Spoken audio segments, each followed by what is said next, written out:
I'm 100% a type A semi-control freak. I'm not scared to admit it. So giving up some of that has been challenging.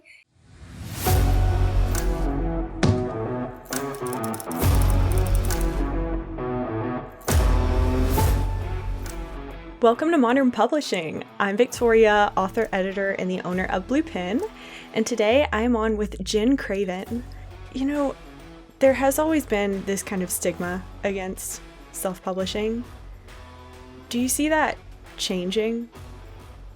I agree that there's definitely I think there's still a stigma. I think it is changing. I think it's getting better, but I think that there is maybe two camps out there still. You're still going to have self-published books that are,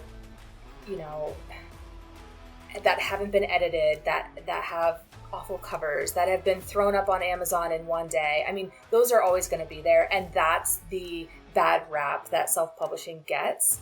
But on the flip side, there are tons of indie authors out there putting out very high quality books that are right on par with the traditional counterpoints, because I've read them. I have friends who are doing it. I've read the books, and it's just like anything you'd pick up out of a bookstore. So it's hard to say why that person either couldn't get the agent, couldn't get the publishing deal, or chose not to in the first place and decided to go indie right from the get-go. Sometimes you'll never really know. But I think the more and more quality self-published books come out and the authors are loud and proud about it, then that stigma can kind of wear down a little bit. Self-publishing for a long time, I think, was seen as a backup plan.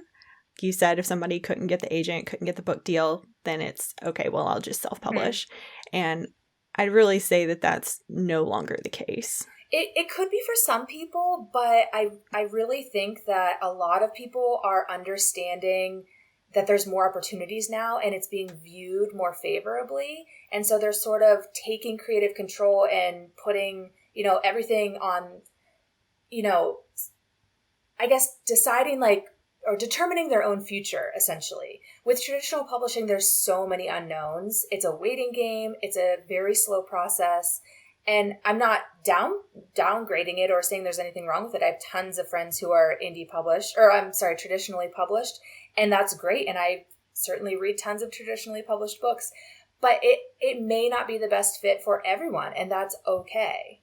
You have to have, I think, a certain stamina, a certain patience level to get through that process. And for some people, they would rather just take control and do it on their own.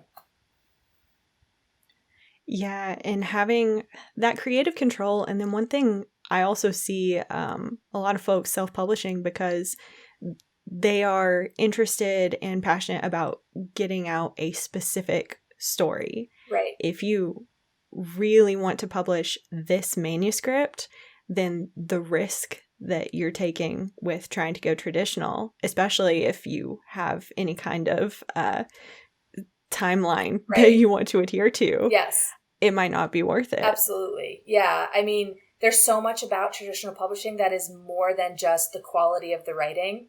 It's so much about the timing, the marketability, what else is out there.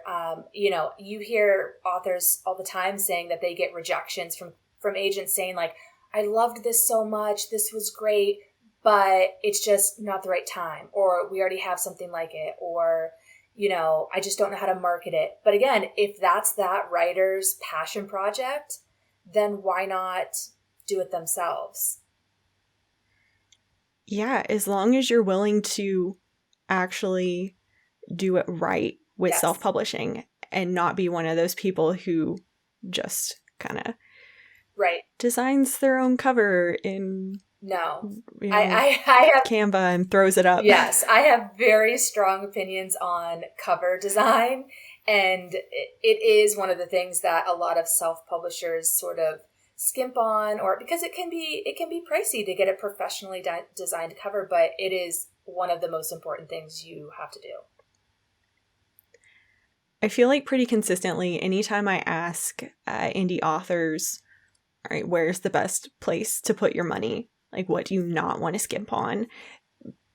pretty consistently, they always say editing and cover design. Absolutely. I agree. Those two are the most important. What was the editing process like for you for your indie books and then for your traditional? So for my indie books, I did a lot of self-editing. I would go through the manuscript multiple times, until I felt like I had done as much as I could. I had lots of beta readers, critique partners that I've worked with multiple manuscripts who I really value their feedback and trust. And, so I would incorporate a lot of their opinions and thoughts. But then, yes, I did take the next step and hired a professional editor to do a developmental edit, plus line editing, because, again, I want to make sure that I'm putting out the most professional, high quality products that is, again, going to be able to stand next to things that are coming out of the big 5 publishers. And so for me, that was something that I was willing to spend the money on. So I did hire outside editors for those. This time around, with working with Bookouture, I have, this publishing team behind me, and they have in-house editors. But the process has been very similar in terms of, I sent the manuscript, they would send it back with sort of that big picture structural edit. I would make those revisions, send it back again, then it would come back with a line edit. So it was a lot of back and forth, but the types of editing are all the same. So it's just that I'm not having to spend out of pocket for it. It's kind of coming within my contract, which is nice. But yes, the quality is the same. There's a lot of really talented freelance editors out there. Cool. So if you can't or don't want to answer this question, please feel free to pass. But has there been anything so far with Bookouture, with your traditional books, that you have really just thought, wow, I miss having complete control? Yeah, for sure. I'm 100% a type A semi-control freak. I'm not scared to admit it. So giving up some of that has been challenging. The title that I pitched with the manuscript to Bookouture is not the title that's going to be used. We're still fine-tuning, so I don't have an official title to even announce to you today, but it's not going to be what I originally had wanted. And so, again, that's kind of, it's a little bit hard to swallow, perhaps, that the idea that you had of what this book was going to be called or look like in your head is not going to be, exactly what the end product is. So I would say cover design and title, definitely I've had to, take a deep breath and put my trust in them. But I do miss the ability to do exactly how I wanted it. But again, I'm open to the experience. I'm just kind of going with it and seeing how it all unfolds. That's great. Like, I feel like that's such a good attitude to take in, pretty much any route in the industry, because there's so much that you can't control. I keep telling myself too that just because I signed this 2-book deal with them doesn't mean I'm chained to them forever. Just because anyone's with an agent doesn't mean they're with them forever. If you don't want to be, then things can change. So I'm trying to just experience different paths, different realms of the whole publishing industry to figure out what I like, what I don't like. And I don't think there's ever going to be like a 100% perfect scenario, perfect path. There's always going to be like pros and cons that you have to sort of give and take. But yeah, I'm just trying to kind of experience it and see what my takeaways are at the end. In this industry, with everything changing so quickly, pivoting is such a crucial ability to have.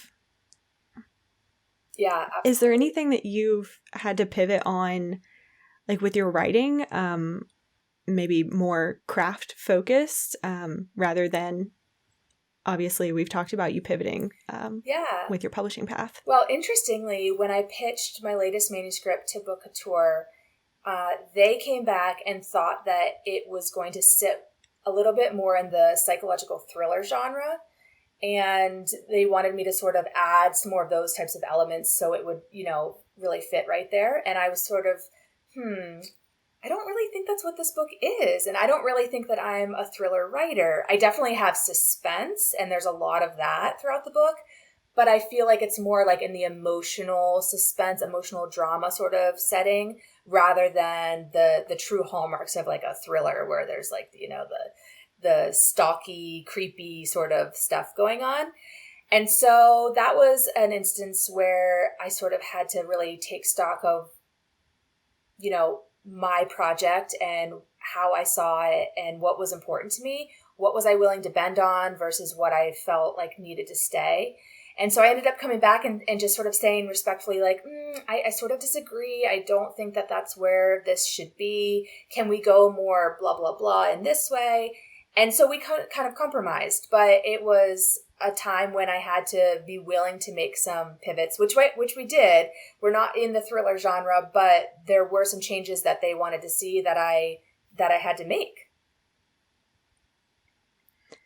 I feel like balancing that, being able to adapt and change, especially in response to feedback from professionals who know what they're doing, right, whether that's your publisher or freelancers, versus knowing when to stand up for yourself and stand up for your work. Exactly. Yeah, totally. I mean, when that happened, I reached out to a few of my closest like writing friends to just sort of bounce the ideas off. Like, what do you think? Should I push back here? Should I not? Like, it's important to like reach out to your community, and because writing can be such an isolating experience. And I got a lot of great advice there, but ultimately it was up to me to sort of say, all right, I feel strongly about this, but I'm willing to wiggle a little bit here. So we talked about genres a little bit there. I saw kind of on your website and everything that you define it, sometimes your work, as upmarket. Yes, I think that it's so tricky to pinpoint genres sometimes, unless it's very specific, but I use the term women's fiction, even though I don't love that term. And that term is kind of, I don't know, it's changing a lot in the industry. I mean, most of my readers are female. However, that's not to say that like a male couldn't read my books and enjoy them. But I think like the suspense element is probably what really drives a lot of my stories. So I feel like I'm sort of in that in between like true genre, commercial fiction, and literary. That sweet spot in the middle is sort of where that upmarket term comes from. And it's really great for book clubs. It's kind of the ones that spur a lot of conversation and have like that balance between character driven and plot driven. Thanks to our viewers for hanging out with us today. I hope this conversation has inspired you to blaze your own trail in the publishing industry. The full episodes are available as podcasts. You can head over to bluepinbooks.com/modern publishing, or just search for Modern Publishing wherever you get your podcasts.